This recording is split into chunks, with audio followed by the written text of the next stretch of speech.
Good morning. So in the previous video, you have learned about the location of India on the world map.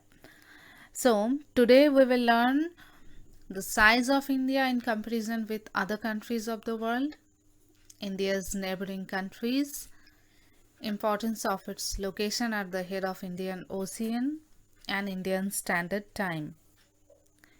So let's begin. India has roughly a quadrangular shape. It measures about 3,214 km from north to south and about 2,933 km from east to west. The difference between the two being just 281 km. So, if two triangles are drawn with a common base along the Tropic of Cancer and their apexes at Siachen and Cape Comorin, they will give some idea about the shape of the country. India commands a total geographical area of 3.28 million square kilometer, which is roughly 0.57% of the area of the earth and 2.4% of the total area of the land hemisphere. After Russia, China, Canada, USA, Brazil and Australia, India is the 7th largest country of the world. You can see the image here, figure 1.2, which is showing United Nations Demographic Yearbook 2015 source. It's a survey report that 7th largest countries of the world. First is Russia, then Canada, then US, China, Brazil, Australia and India. Now its area is almost equal to the area of Europe.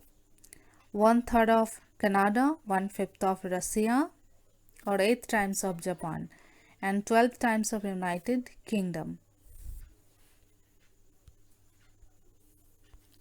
So India is bounded by the Jungfrau Mountains in the northwest, north and northeast. So you can understand Jungfrau Mountain means the Great Himalayan. Now south of about 22° north latitude it begins to taper and extends towards the Indian Ocean, dividing it into two seas. Yes, if we take a look on the map, you will be able to see that in the left side and in the right side there are two seas, Arabian Sea in the western part and in the eastern part Bay of Bengal. So now longitudinal and latitudinal extent of the mainland is about 30 degrees. Despite this fact, the east-west extent appears to be smaller than the north-south extent. So if we take a look on the map from Gujarat to Arunachal Pradesh, there is a time lag of 2 hours. Hence, time along the standard meridian of India, which is 82 degree 30 minute east, which we have discussed in previous video, that passing through Mirzapur, it is in Uttar Pradesh, is taken as the standard time for the whole country. Now here a question may arise that why 82 degree 30 minute east has been selected as standard meridian of India. So 82 degree 30 minute east has been chosen as the standard meridian of India because the longitudinal extent of India is 30 degree. So we all know that the sun rises in the east and sets in the west. So it takes 4 minutes for the sun to move across a single longitude. It means 1 degree longitude represents 4 minutes. So there are 30 degree extension from east to west. So if 1 degree represent 4 minutes, 30 degree equal to 120 minutes. It means 2 hours. So the easternmost point of India is 2 hours ahead of the westernmost point. So, in accordance with local time, to avoid the confusion or to maintain the time lag created by time differences, a longitude passing through the midpoint of 68 degrees 7 minutes, the west longitude, and 97 degree 25 minutes east longitude is taken as the standard meridian of India. So the longitudinal extension always influence the time, but latitudinal extent influence the duration of the day and night as one moves from south to north. Now here also a question can arise, that why is the difference between the durations of day and night hardly felt at Kanyakumari but not so in Kashmir? So the answer is Kanyakumari is close to equator, whereas Kashmir is far from the equator. This means that Kanyakumari is at least lesser latitude as compared to Kashmir.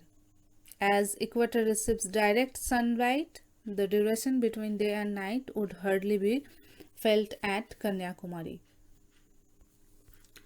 So the Indian landmass has a central location between the East and the West Asia.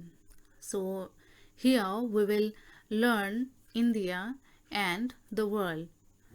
India is a southward extension of Asian continent because India located in the southern part of Asia continent. The Trans-Indian Ocean routes which connect the countries of Europe in the west and the countries of East Asia provides a strategic central location to India.